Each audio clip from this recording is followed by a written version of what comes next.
খড়দায় ধর্ষণ দিয়ে দুষ্কৃতীদের দাপাদাপি, এলাকা দখলের লড়াইয়ে গুলি বোমার অভিযোগ, ডোমপট্টিতে অনুষ্ঠান চলাকালীন হামলার অভিযোগ কালু রামু বনাম অর্জুন ভাস্কর গোষ্ঠীর।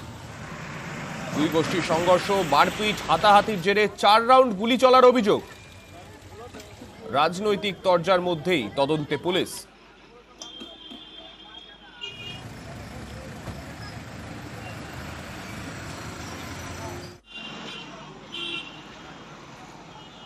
এলাকা দখলকে কেন্দ্র করে দুই দুষ্কৃতী দলের সংঘর্ষ, চলল 4 রাউন্ড গুলি।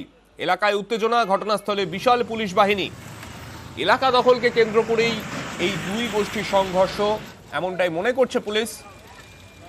খড়দা থানার অন্তর্গত টিটাগড়ের ডোমপট্টি এলাকা, সেখানের এই ঘটনা ঘিরে ইতিমধ্যেই চাঞ্চল্য ছড়িয়েছে। আমাদের সঙ্গে রয়েছেন আমাদের প্রতিনিধি সুবীরের থেকে জানতে চাইবো, সুবীর, ঠিক কি কারণে এই সংঘর্ষ? মানে তাদের কি আগেও এইরকম সংঘর্ষ এলাকাবাসীরা দেখেছে? দেখো, ঘটনা যেটা হয়েছে সেটা হচ্ছে গতকাল খড়দা থানার অন্তর্গত ডোমপট্টি এলাকায় একটি অনুষ্ঠান চলছিল এবং সেই অনুষ্ঠান চলাকালীন সেখানে যেটা অভিযোগ যে কালু এবং রামুর যে গোষ্ঠী, সেই গোষ্ঠীর এক যুবককে অর্জুনের গোষ্ঠীর লোকজন মারধর করেছে এবং সেই খবর পেয়ে রামু এবং কালুর গোষ্ঠীর যারা লোকজন তাদের ওখানে ছুটে যায় এবং গিয়ে কিন্তু দুই গোষ্ঠীর মধ্যে সংঘর্ষ হয় এবং যেটা অভিযোগ যে সংঘর্ষের সময় শূন্যে 4 রাউন্ড গুলি চলে বলে অভিযোগ এবং এরপরে কিন্তু এলাকায় যথেষ্ট উত্তেজনা তৈরি হয়ে আতঙ্কিত হয়ে পড়ে এলাকার মানুষজন।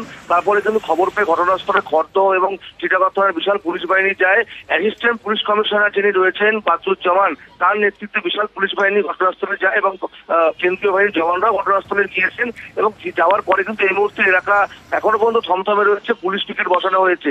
মূলত যেটা অভিযোগ, এলাকা দখল নিয়ে দীর্ঘদিন ধরে কিন্তু এই দুই গোষ্ঠীর মধ্যে একটা গন্ডগোল লেগেই ছিল এবং সেই গন্ডগোলটা কিন্তু গতকাল যেটা হয় সেটা হচ্ছে এই মারধরের ঘটনায় দুই গোষ্ঠী কিন্তু ঝামেলায় জড়িয়ে পড়ে।